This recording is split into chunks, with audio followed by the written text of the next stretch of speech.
So in this video, I will be primarily talking about classification of fractures. Before starting that, what is a fracture? Now, a fracture is a break in the continuity of a bone. That means whenever a bone breaks into pieces, it is called as a fracture. There is a break in the continuity of a bone. In simpler language, it means whenever the bone breaks, it is called as a fracture. Now, coming to the classification of fractures, now it can be classified on the basis of etiology, relationship of the fracture with the external environment, displacement of the fracture, and pattern of the fracture. I'll be explaining each one of these in detail. So let's start first with classification on the basis of etiology. Now, etiology means the cause. So this classification is based on the cause of the fracture, the way the fracture has been resulted in. Traumatic fracture, so on the basis of etiology, it is classified into traumatic and pathological. So traumatic fracture, a fracture sustained due to trauma. So a fracture that has resulted because of trauma to the bone is called as a traumatic fracture. Normal bone can withstand considerable force and breaks only when subjected to excessive force. So there is a particular amount of force which the bone can withstand on a daily basis. But if that exceeds, there is an excessive force, it leads to a traumatic fracture. So examples: fracture caused by a fall, road traffic accident, in a fight, etc. when there is excessive force to the bone. Second is pathological fracture. Now the cause of this fracture is that the bone has been made weak by some underlying disease called a pathological fracture. So basically, a pathological fracture is when the bone has been made weak by some underlying disease. That is called as a pathological fracture. Example of a pathological fracture is a fracture through a bone weakened by metastasis. Okay, and the third is stress fracture. Now this is sustained due to chronic repetitive injury causing a break in the bony trabecula. So repetitive stress to a particular area can result in a fracture. When the next classification is on the basis of displacement.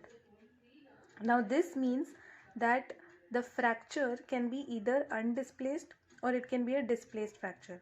Undisplaced fracture is easy to identify by the absence of significant displacement. So what is an undisplaced fracture? A fracture in which there is no significant displacement of the bones. A displaced fracture is the one where there is been displacement of the bone. Okay, the bone has been displaced. So a fracture may be displaced. The factors responsible for the displacement are the fracturing force. So now how strong the force is, that will result in the degree of displacement. If it is a very strong force, then the displacement will be very severe. Okay, the muscle pull on the fracture fragments, the muscles acting on the so every muscle has its attachment on the bone. So whenever there is a fracture, the particular in the particular alignment, the way the muscle fibers are oriented, the fracture will result in will result a pull in that particular direction. And of course gravity. Okay, so I'll repeat once again. On the basis of displacement, we have undisplaced fracture and displaced fracture. What is an undisplaced fracture? A fracture in which there is no significant displacement of the bones. That means a fracture has been resulted, but there is no displacement of the bone. Now why can this be the case? It can be in cases where the force is not very severe. Okay, a displaced fracture is the one where the fracture has resulted in displacement of the bones. So the factors responsible, first is the fracturing force.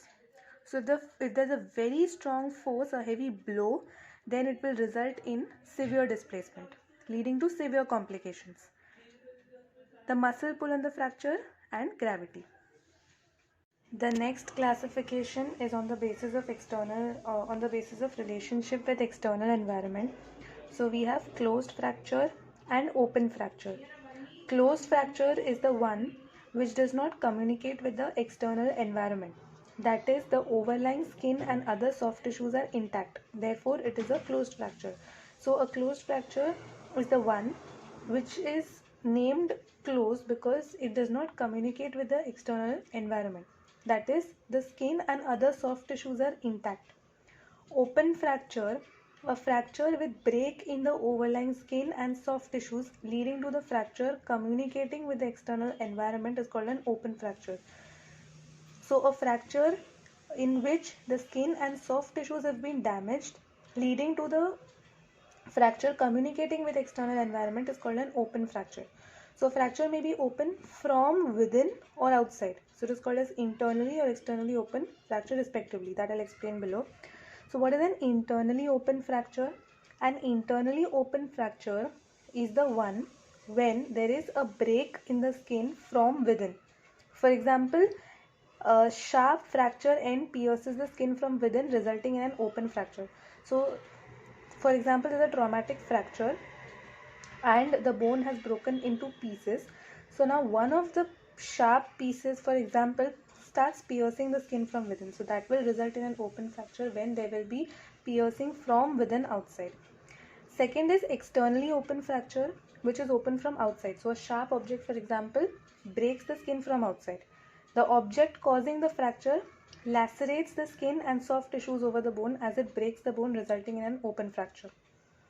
Exposure of an open fracture to the external environment makes it prone to infection. So the risk is more in an externally open fracture. So in an open fracture, if we see, risk of infection is much more because of its relationship with the external environment. So the next is on the basis of complexity of treatment. So here we have a simple fracture and a complex fracture. So this is classified on the basis of complexity of treatment. Now simple fracture, a fracture in two pieces usually easy to treat, is called a simple fracture. So whenever there is a fracture that results in breaking of the bone in two pieces, it is called as a simple fracture. Why is it called a simple fracture? Because it is very easy to treat. Example, transverse fracture of humerus. So there is humerus and we have a transverse fracture. So this is called as a simple fracture. Next is a complex fracture. So a fracture in multiple pieces usually difficult to treat is called as a complex fracture. Example, comminuted fracture of tibia. So as you can see, this is a comminuted fracture. Okay, so this is a comminuted fracture. Now obviously if you look at it, this fracture will be difficult to treat and difficult to heal as compared to this fracture. So this is a simple fracture and this is a complex fracture. This is on the basis of quantum of force causing fracture. So how strong the force is that is causing the fracture. So high velocity injury and then we have a low velocity injury. What is a high velocity injury? A high velocity injury, fracture sustained as a result of severe trauma force, as in traffic accidents. Okay, severe soft tissue injury होता है इसमें. And then we have low velocity injury, result of a mild trauma force as in a fall, little associated soft tissue injury. Fractures often heal predictably. The next classification that we have is on the basis of the pattern. So transverse fracture, first is transverse fracture. So this is a transverse fracture, as you can see, transversely broken. Then we have oblique fracture. This is an oblique fracture. Spiral fracture. This is a spiral fracture. Comminuted fracture. This is a comminuted fracture. And segmental fracture. This is a segmental fracture.